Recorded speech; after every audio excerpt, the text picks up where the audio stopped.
Hello beautiful people, welcome back to my channel, welcome back to my page. My name is mummyB.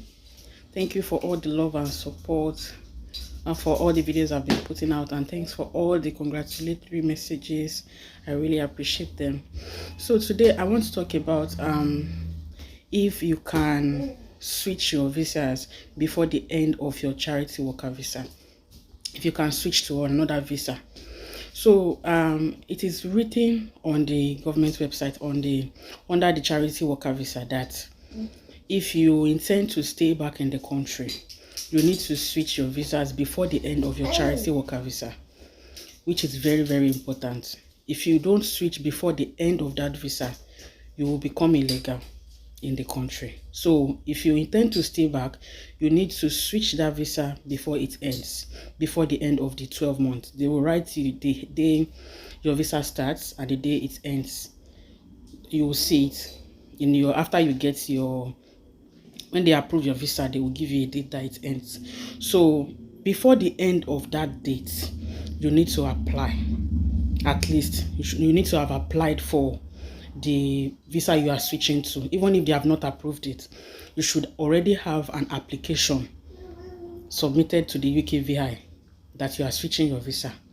If you don't do that and the charity worker visa expires, you will not be able to switch and you will become illegal. You need to leave the country. So that's number one. So number two is the main question: if you can switch before the end of your charity worker visa. Personally, I don't think you can before the end of your visa.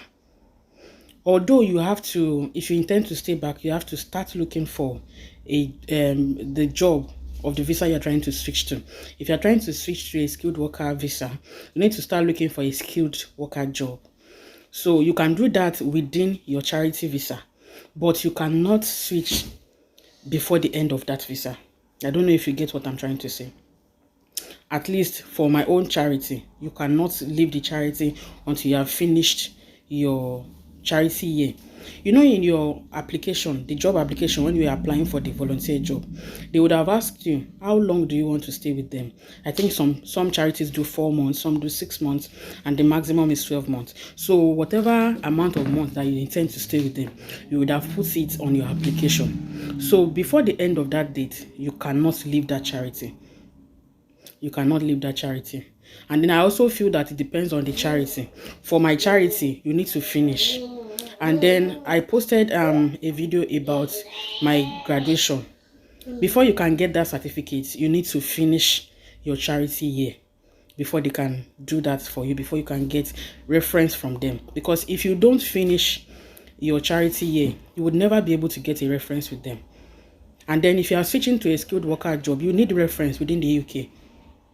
Remember when you were trying to get the volunteer job, they asked you for a reference from wherever you are coming from. Now, because you're already in the UK, if you need to get a skilled worker job within the UK, you need a reference from an employer that you have worked with within the UK. So you need to be on the good terms with your employer, your charity employer. So for you to be able to get reference from them moving forward, you need to finish with them.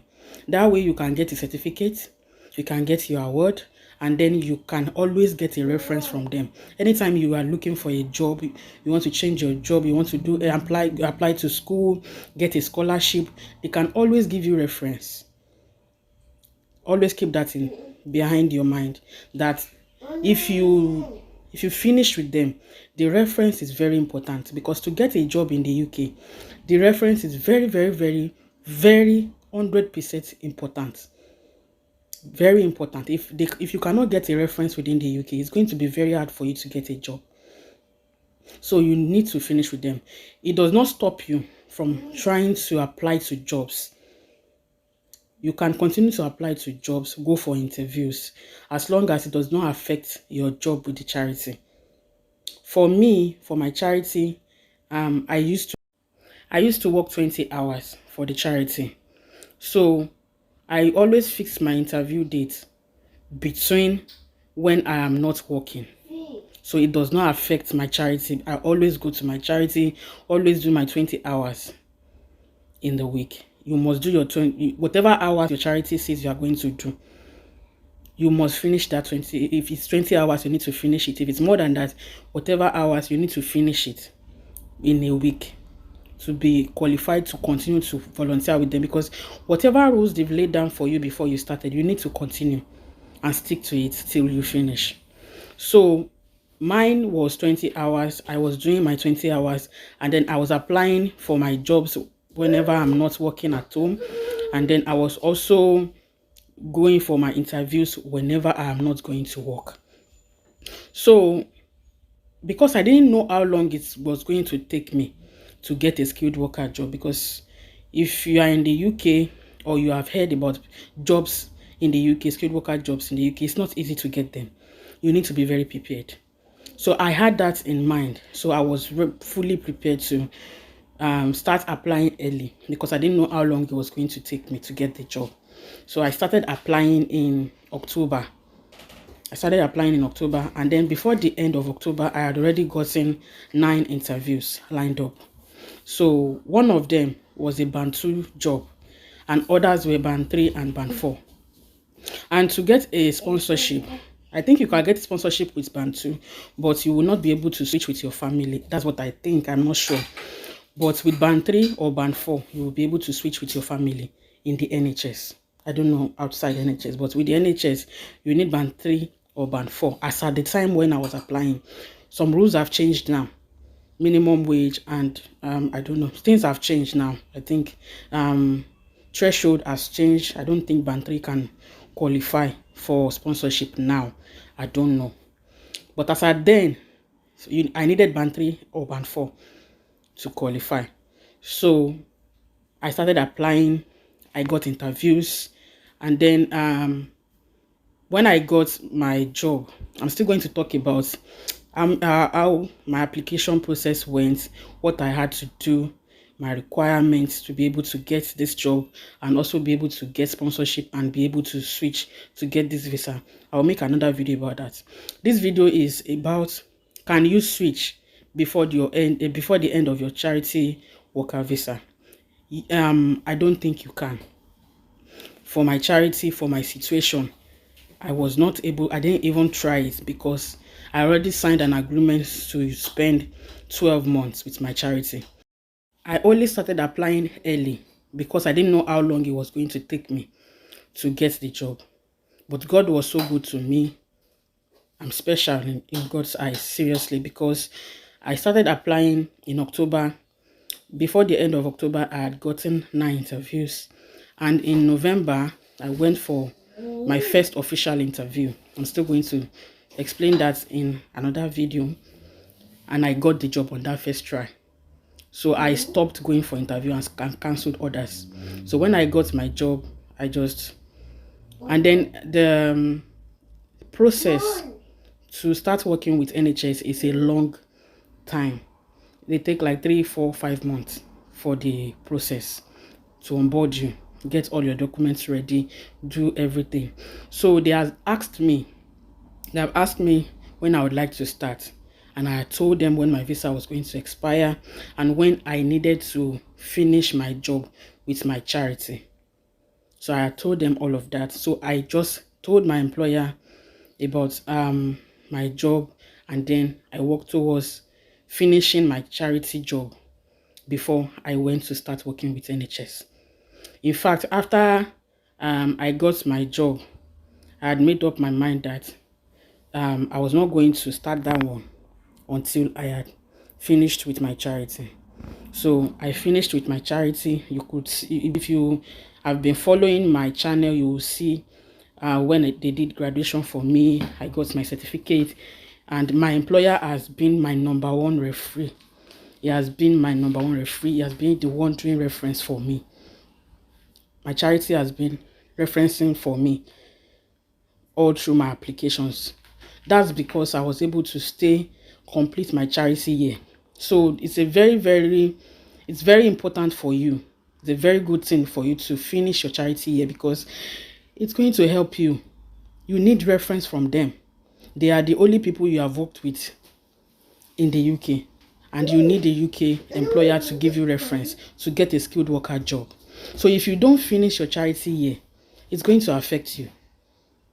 You cannot fight with them to forcefully switch your visa, except they allow you. If you get the job and you tell them that you want to switch and they allow you to do that officially, then good luck. But with my charity, you need to finish your charity year, which is exactly what I did in my own situation.